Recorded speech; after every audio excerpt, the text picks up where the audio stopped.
মালবাজারের দিকে নজর রাখতে হচ্ছে। মালবাজারে মধ্যযুগীয় বর্বরতার ছবি সামনে আসছে। চুরিতে অভিযুক্ত দুই যুবককে নিয়ে মিছিল।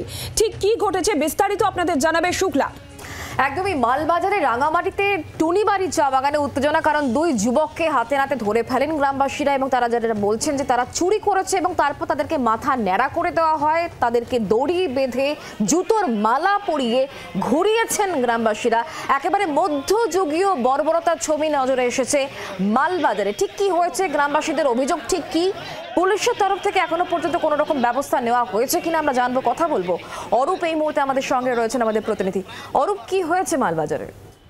দেখো শুক্লা, গত কয়েকদিন যাবৎ রাঙামাটি যে গ্রাম পঞ্চায়েত রয়েছে মালবাজারে, সেই রাঙামাটি গ্রাম পঞ্চায়েতের টুনবাড়ি যে এলাকা রয়েছে ওখানে কিন্তু মাঝে মধ্যেই চুরি হচ্ছিল এবং সেই চুরি করতে গিয়ে কিন্তু আজকে হাতে নাতে দুই যুবক ধরা পড়ে এবং তারপরে গ্রামবাসীরা তাদেরকে প্রথমে তো মারধর করে এবং এরপরে গলার মধ্যে জুতো ঝুলিয়ে দেয় এবং চুনকালি মাখিয়ে পুরো প্রায় 1 থেকে 2 কিলোমিটার কিন্তু জাতীয় সড়ক দিয়ে হাঁটিয়ে নিয়ে এসে থানায় পুলিশের দ্বারস্থ হন এবং তাদের অভিযোগ যে যেভাবে চুরির ঘটনা ঘটছে তাতে কিন্তু তার বাড়ি ঘর ছেড়ে অন্য কোনো জায়গায় যেতে পারছে না, কাজকর্ম করতে পারছে না। কিন্তু এইভাবে যে মিছিল হবে তা কিন্তু মালবাজারবাসী কিন্তু চিন্তা করতে পারেনি, কারণ এইভাবে যেভাবে মিছিল করে মানে স্লোগান দিতে দিতে থানায় নিয়ে আসলো দুই যুবককে, তাতে কিন্তু সাধারণ মানুষও কিন্তু ভীত। এইভাবে কি করা সম্ভব বা এইভাবে কি করা উচিত, এই নিয়ে কিন্তু উঠছে প্রশ্ন।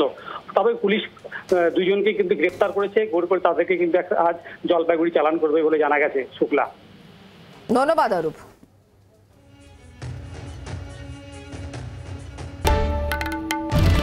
বাংলার আওয়াজ, বাঙালির আবেগ, জি 24 ঘন্টা।